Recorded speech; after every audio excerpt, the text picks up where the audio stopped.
By blood, I am Albanian. By citizenship, an Indian. By faith, I am a Catholic nun. As to my calling, I belong to the world. And as to my heart, I belong entirely to the heart of Jesus Christ. Were the words of Mother Teresa of Calcutta, who I am here to talk about today. She was, her first communion was she was 5 years old when she had her first communion. She was 6 when she was confirmed, and at the age of 8, her father died. Her mother raised her family, and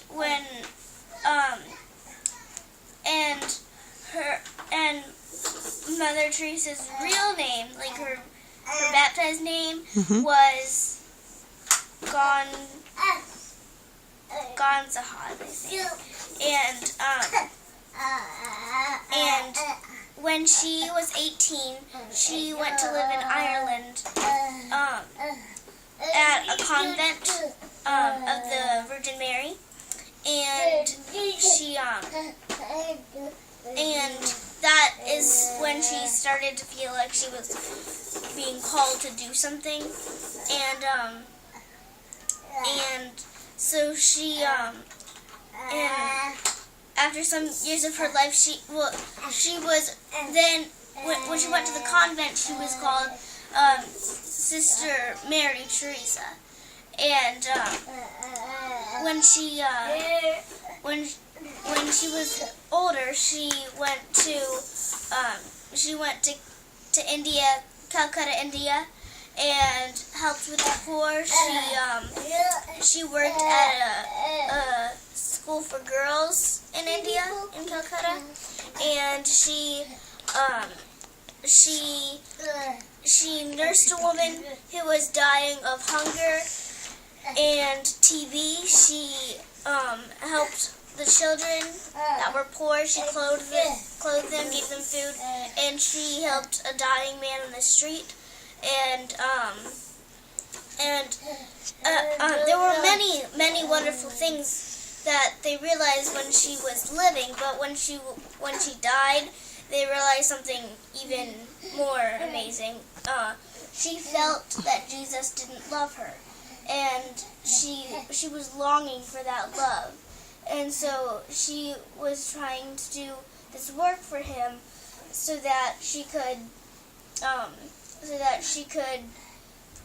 be loved. And she made many centers for children and sick people and things, and she worked at them, and she started small, and then eventually she got one on every single continent, and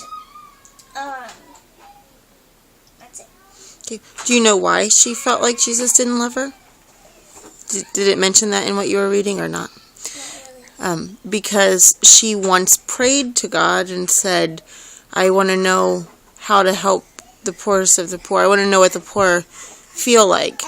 And she expected it to be that she would be desolate and she wouldn't have anything. She voluntarily gave everything up to go to India and do this work. But she thought that would be the poorest of the poor. And she realized when she lost that feeling of love for God, from God, that was the poorest of the poor. Feeling so desolate and alone. 1 second, please. I'm talking to Isabella. I'll be right with you.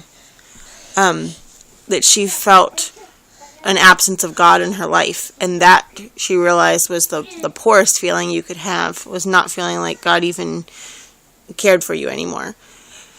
And so she was forever trying to quench that thirst of Jesus' heart that he talks about in the Sacred Heart of Jesus. So, anyway. So that's what she calls the dark night of her soul. And it lasted for 30 years.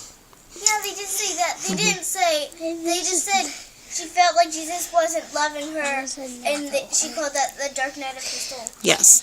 And it lasted for 30 years. That's a really long time to have that feeling, and a really long time to persevere trying to get closer to Jesus, not feeling like he loves you in return.